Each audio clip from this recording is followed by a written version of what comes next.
What's up, boys and girls? Welcome back. All right, the INCOG-X holster from Safariland. Now, if you've been a fan of my channel going back a couple years, it's been a while since you've seen a G-code holster on here, but I did feature them quite a bit, especially when I first started this channel. I have found it really hard to get away from G-code holsters. Now, if I wasn't being lazy, I'd go out in the barn, I'd get my box full of all of my holsters. No shit, I probably have 40, 50 different holsters. Many that I've purchased on my own, many that manufacturers have sent me, and I keep coming back to these. Two reasons primarily. I love the thick Kydex, all right? It's a really rigid, high quality Kydex, and these clips. I really enjoy these clips. So when Safariland came out with this, it uses that same thick Kydex and those same clips. I really like this rig. Now, some really cool features about this. One, you can see that it has this wing that sticks out on the side here.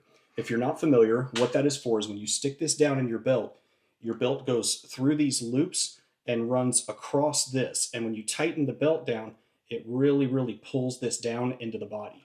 Now, you can see the thickness of that spacer there, but they also send it with a thicker one and then one that is also fairly flat. So this is kind of the in-between version. So you can get a little bit thicker or thinner depending on how much you want it to pull that into your body. This one comes with the Mag Caddy, all right? There are versions of this that do not come with the Mag Caddy and they are a little bit cheaper. I have never run a Mag Caddy and it's taking a lot of getting used to, okay? So running a second magazine, make sure we are unloaded. So your rig will look something like this with that second magazine.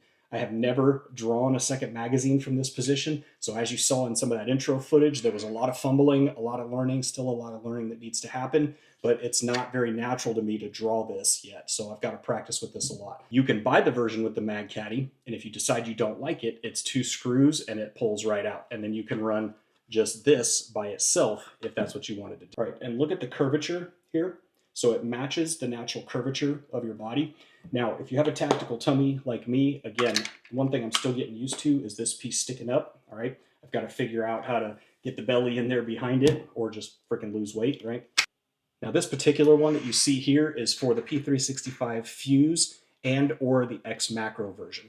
Now, one thing you'll know that with the TLR7, all right? So I have a TLR7 HLX here, which has a longer light bezel than the TLR7, which is what this holster is designed for. So I'm going to roll in some footage here. When I originally got this, this was pinched in and kind of closed off a little bit more. So that TLR7 fit right in there, and it was pretty well flush, just maybe 1/8 of an inch recessed from the edge of the holster there. I took a heat gun and actually a socket that was exactly the size of the bezel on the HLX, and I just heated it up and I pushed that socket through there, and now the HLX fits perfectly. It sticks out just ever so slightly, but that's not a big deal. I've been carrying that for a long time.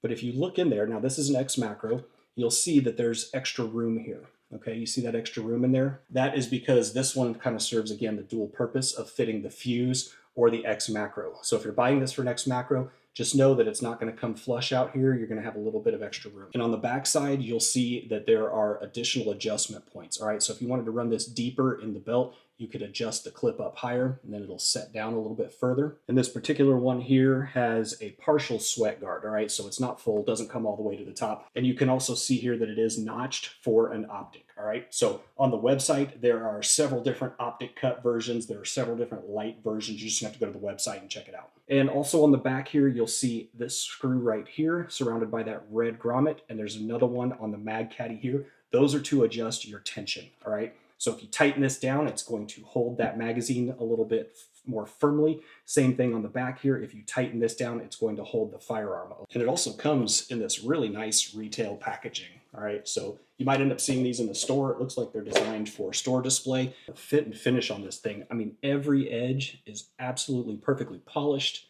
They are really nicely done. You can tell they spend a lot of time on the finish on these. But if you're interested in getting one of these for yourselves, I'm gonna put a link in the description down below. Go check it out. That is it, guys. I appreciate your time watching as always. If you like this video, do me a favor. Consider subscribing to the channel. Give the video a like. It really helps me go a little bit further in the search algorithms. Lots more great content to come. I appreciate your time as always, and I'll see you in the next one.